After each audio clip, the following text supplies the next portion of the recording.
दोस्तों, आज की हमारी कहानी एक ऐसे कल्ट के बारे में है जिसमें रहने वाले लोग एक अलग ही दुनिया में रहते हैं और उनका बाहरी दुनिया से कोई कनेक्शन नहीं है। बाहर की दुनिया में क्या चल रहा है इन लोगों को पता ही नहीं है। इस कल्ट को देखने पर हमें पता चलता है कि इस कल्ट के अंदर सभी महिलाएं हैं और बस एक ही मर्द है जो इन सभी महिलाओं का लीडर है। इस आदमी का नाम शेफर्ड है और इस कल्ट की सभी महिलाएं शेफर्ड को अपना भगवान मानती है, क्योंकि मुश्किल समय में शेफर्ड ने ही इन महिलाओं की मदद की थी। इस कल्ट की सभी महिलाएं दो ग्रुप में बंटी होती हैं, जिनमें आधी महिलाएं शेफर्ड की बीवियां हैं और आधी उसकी बेटियां। इन महिलाओं को बहुत ज्यादा डिसिप्लिन सिखाया जाता है ताकि कोई भी शेफर्ड की बात का इनकार न कर सके। महिलाओं को देखने पर पता चलता है कि उनकी लाइफ बहुत ही सिंपल है और इन्हें ऐसे ही रहना पसंद भी है, क्योंकि इन्हें शुरू से यही सब सिखाया गया है। इस कल्ट में रहने के बहुत सारे रूल्स भी थे जो शेफर्ड ने ही बनाए थे और उनको स्ट्रिक्टली फॉलो भी कराया जाता था। जैसे कि अगर इस कल्ट में कोई भी महिला बीमार हो जाती है तब उसे हॉस्पिटल जाने की परमिशन नहीं थी, बल्कि उसका यहीं पर रहकर इलाज किया जाता है। और इन महिलाओं को आपस में भी ज्यादा बात करने की परमिशन नहीं थी। अगर इन्हें कोई भी बात को कहना होता है तब ये उस बात को शेफर्ड से ही कह सकती हैं। इन महिलाओं को अपनी इस लाइफ से कोई परेशानी नहीं है, क्योंकि शेफर्ड से पहले इन महिलाओं ने इससे भी खराब जिंदगी को देखा है और इसलिए इनको लगता है कि शेफर्ड ही इनको एक अच्छी जिंदगी दे सकता है। अब क्योंकि कल्ट में सभी महिलाएं हैं जिनको पीरियड्स आना एक नॉर्मल सी बात है, लेकिन जिस भी महिला को पीरियड्स आते हैं उसको कल्ट से दूर रखा जाता है, क्योंकि शेफर्ड का ऐसा मानना है कि पीरियड्स आने से लड़की अपवित्र हो जाती है। शेफर्ड अपनी बेटियों में सबसे ज्यादा पसंद सेला नाम की लड़की को करता है, क्योंकि शेफर्ड का मानना है कि सेला अभी तक अपवित्र है और वो कल्ट के रूल्स को अच्छे से फॉलो भी करती है। सेला हमेशा शेफर्ड से अपनी माँ की मौत की वजह पूछती रहती है, लेकिन उसने आज तक सेला को सही से आंसर नहीं दिया है। अब इसके बाद सेला एक जगह पर जाती है जहाँ पर कल्ट से दूर दो औरतों को एक अलग जगह पर रखा गया था। यहाँ रहने वाली एक औरत का नाम सेरा है, जिसे शेफर्ड अपवित्र मानता है। साथ ही उसने शेफर्ड की कुछ बातों को मानने से भी इनकार कर दिया था और इसलिए उसे कल्ट से दूर रखा गया है। सेरा को बाकी महिलाओं के साथ बैठने की भी परमिशन नहीं थी। उसे सभी महिलाओं से अलग रखा गया था। साथ ही उसके खाने पीने की व्यवस्था भी अलग ही की गई थी। सेला को भी ऐसा ही लगता है कि वह अपवित्र है, इसलिए वो भी उससे बात नहीं करती है। आगे हम देखते हैं कि सेला जब भेड़ चरा रही होती है तब उसे फर्स्ट टाइम पीरियड्स आता है और वो अपने ब्लड को देखकर बहुत डर जाती है। वो इतना ज्यादा डर चुकी थी वो एक भेड़ को भी मार देती है। घर आने के बाद सेला अपनी परेशानी किसी को नहीं बताती है और सभी से ये बात छुपा लेती है। सेला से जब भेड़ के बारे में पूछा जाता है तब वो झूठ बोलती है और कहती है कि वो सो गई थी, इसलिए उस भेड़ को कुत्ते ने मार दिया है। शेफर्ड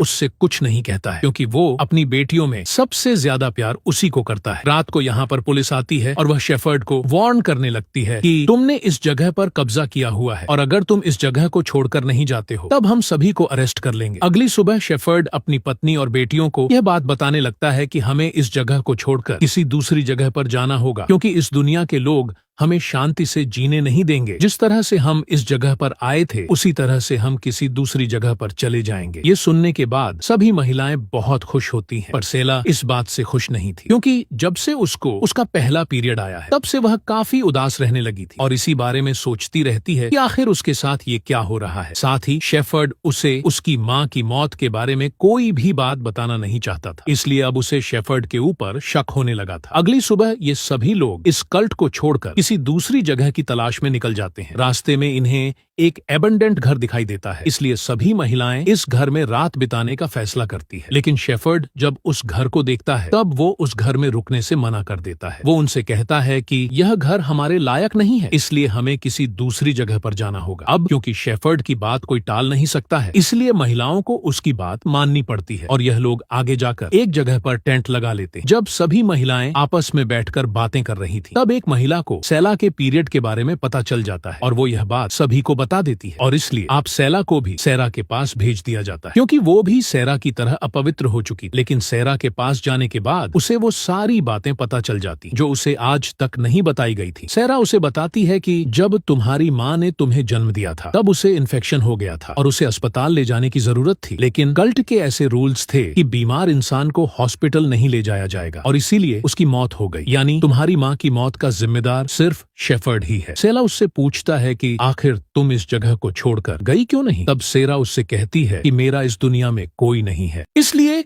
मैं इस जगह को छोड़कर कहाँ जाऊंगी। सेला उससे पूछता है कि आखिर तुम्हें बाकी महिलाओं से अलग क्यों रखा गया है। तब वो उससे कहती है कि मुझे शेफर्ड की सच्चाई पता चल चुकी है, इसलिए मुझे बाकी महिलाओं से अलग रखा गया है ताकि मैं शेफर्ड की सच्चाई किसी और को ना बता सकूं। सेरा उसे बताती है कि तुम्हें यहाँ पर इसलिए भेजा गया है क्योंकि शेफर्ड तुम पर बहुत यकीन है। वो जानता है कि तुम मेरी बातों पर यकीन नहीं करोगी, लेकिन सेला को तो शेफर्ड के ऊपर पहले ही भरोसा नहीं था, इसलिए उसे सेरा की बातों पर यकीन आ जाता है। अब ये लोग फिर से आगे बढ़ने लगते हैं, लेकिन सेला शेफर्ड की सच्चाई किसी को नहीं बताती है क्योंकि वो जानती है कि सारी महिलाएं शेफर्ड को अपना भगवान मानती हैं और वो उसकी बात पर यकीन नहीं करेंगी। रास्ते में चलते समय एक एड्रियल नाम की महिला के पेट में दर्द होने लगता है क्योंकि वो प्रेग्नेंट थी और उसकी डिलीवरी का समय आ चुका था, पर यह डिलीवरी के लिए सही जगह नहीं थी। लेकिन इस पर उसका कोई कंट्रोल नहीं था, पर उसे बहुत ज्यादा पेन होने लगता है, इसलिए कल्ट की कुछ महिलाएं मिलकर उसकी डिलीवरी में मदद करती हैं और वो